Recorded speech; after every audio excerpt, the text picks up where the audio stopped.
Welcome back to more SOVL PvP. Today this Goatmen Raiders list is going to be continuing its march through the SOVL Showdown tournament. This is going to be the second match of the group stage. If you didn't see the last video, go back and check that out because that features the first match. And if you want a bit more information on this list, which is the list that I'm running, some of the unit choices, things like that, go back to the video before the last one, which was entitled SOVL Showdown Prep. But without further ado, let's take a look at our opponent for today. So our opponent today is Cal, aka Cal the Yeet, and this lovely, I think quite balanced Empires of Men list. They have gone for the Wizard with the ever-present Hex of Ruin. I feel like usually you'd see that accompanied by handgunners, but Cal has gone with the Foot Knights here, which I think is pretty good against my list.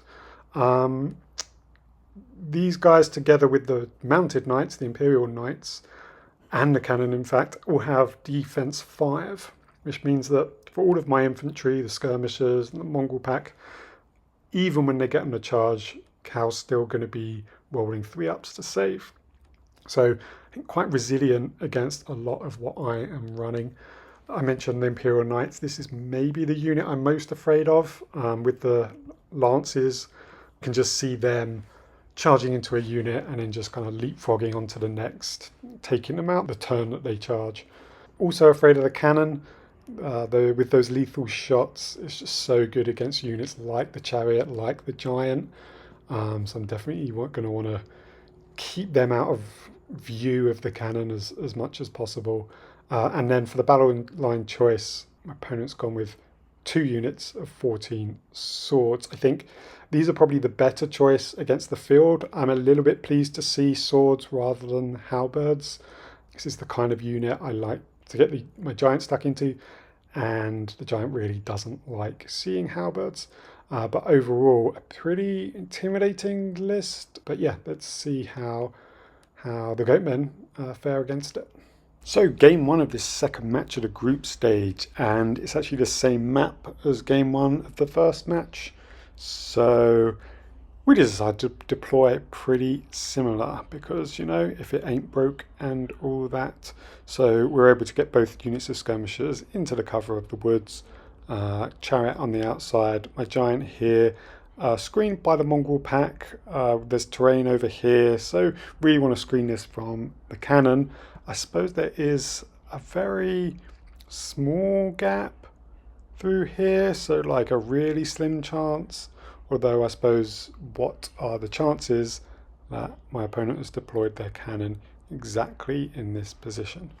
Now let's take a look at how my opponent has deployed. Oh, and look at that, Cannon is exactly in that position. So as we go into this one, opponent gets first activation and is able to sneak a cannonball through. Thankfully only gets 1 shot through, still takes off 2 wounds, which is so scary against, as I've said, these multi-wound models. That does, however, mean I'm going to get final activation, final movement of this turn, which is important. Yeah, as I said, really scared of these knights, and they are positioned on a flank, so looking to do what I said in the intro, probably come through and just steamroll through my army here. However, I don't have great shots, great visibility from all my range units, but my opponent has deployed pretty face up with the rest of his army, and that allows me to pop the Hex of Ruin that you just saw there and attempt to shoot off or get as much damage through from my ranged units on my opponent's commander's unit this turn.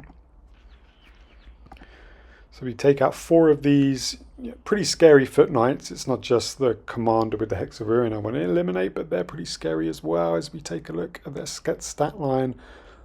4 skill, 3 power, 5 defense.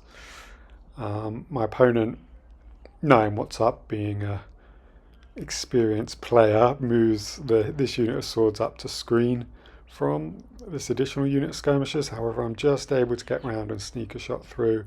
Only, unfortunately, get one additional foot knight there, though.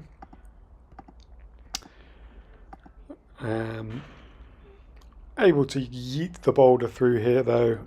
So after the full complement of shooting, my opponent is left with just 3 foot knights in that unit.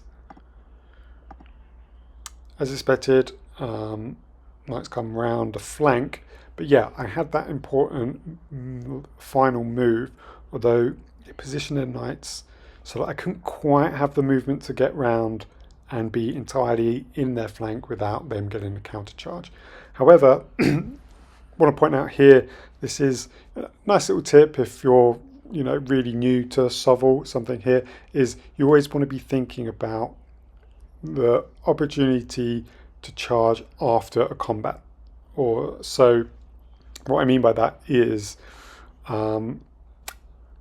these units are going to both have an opportunity to charge each other, so they will countercharge, so they will turn and face each other and they will meet in the middle.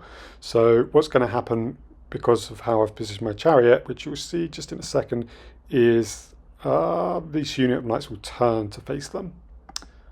Let's see that here. There you go. They turn to face each other, and that means when this chariot gets destroyed, which I'm fully expecting, this is one of those pick your poison moments, lesser of two evils. I'd rather the Imperial Knights be fighting this chariot rather than just steamrolling through my infantry.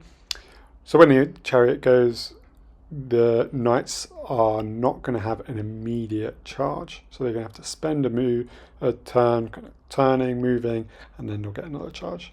So yeah, just a small little tip for you there.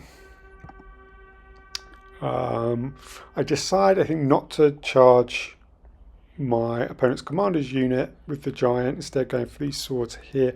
I think thinking that I might be able to shoot it off with the 2 units of shooting. Let's see. Don't get any from that first volley, and then you get 1 from the second. So yeah, really showing the utility of the short bows when Hex of Ruin hasn't been applied. As expected, I lose the chariot to the knights. I believe we have a bit of a stalemate in the middle. I am able to, well, my opponent's swords don't run, but I am able to tank the round of combat where my giant has had the Hex of Ruin applied to it, and I think that's like 3 combats in a row, counting going back to the first match where this giant has been hexed and just doesn't care and is able to just tank through it.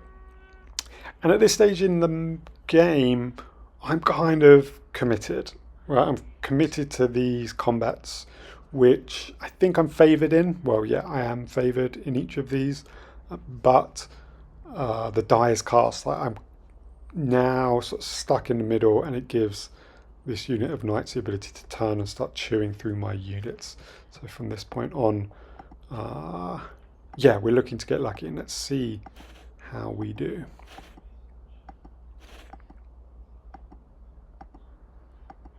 My opponent gets a lot of damage through there and is able to survive passing their break test, which is really unfortunate for me. And am I right in saying they survived a break test up here as well? Let's just take a look. I don't think they even took one. I think we exchanged damage. So again, yeah, not 100% going my way. The one unit that does run is the commander's unit, is one that I'm not now able to follow up on. And as expected, the knights start turning and getting these this kind of rear charge. This is now getting ridiculous. I really need to sort of clear this unit, so I think I use a Hex over in there.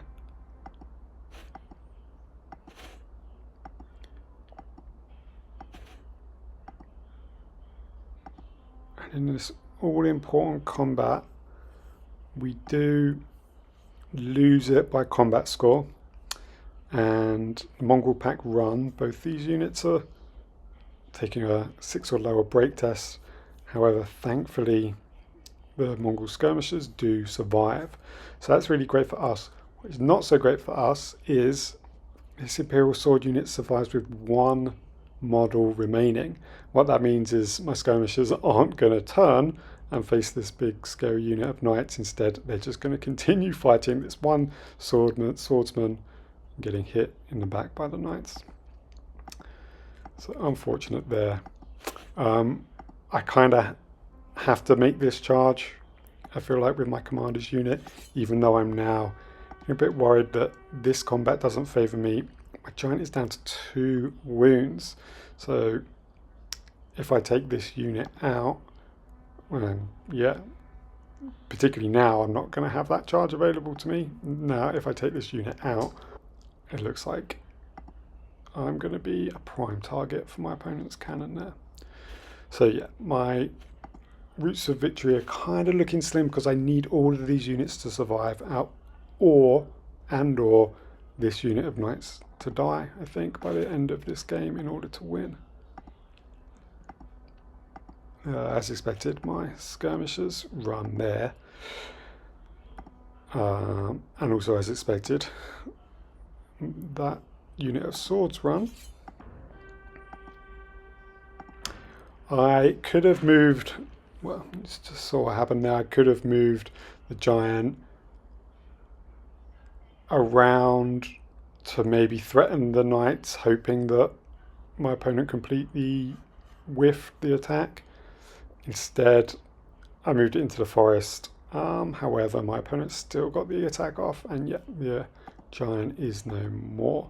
What's worse, this unit has run away. So we're now in a very unfavourable matchup, and really the entire game is going to come down to this. I, as expected, lose and take a 3 or lower break test. I rolled a 3, so there's still a chance. So going to the final turn. Never say die. Commander's unit, fight valiantly, and what's this? What's happening here? We get more attacks through. We win by combat score. Force the break test, and my opponent was a 10. Unit runs, end of game, and we win. We have this unit, we get full points for because it's currently running, and our commander is still alive, so we win by points. What an incredible turnaround. I was talking to my opponent on voice chat through this match, and honestly at this point I felt a little bit guilty.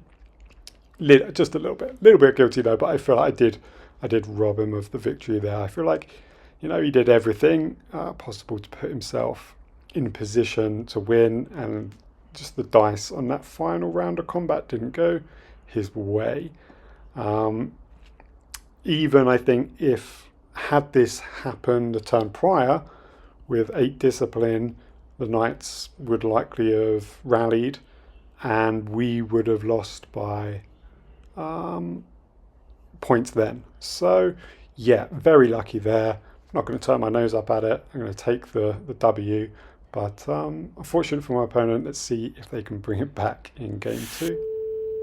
Unfortunately though, I'm no longer able to access the replay of that second game, which is incredibly frustrating. So you're just going to have to take my word for it that we came away with the victory in that one too, this time in slightly more decisive fashion. Thank you again to my opponent. Again, another lovely opponent, very gracious in defeat, even when that defeat was caused by chance rather than any sort of lack of skill. If I am able to recover that replay, I'll post it here. Otherwise, stay tuned as we continue our path through this SOVL Showdown tournament. Please like, subscribe, comment, do all that good stuff to help the YouTube algorithm recognize this channel. And until next time, bye bye.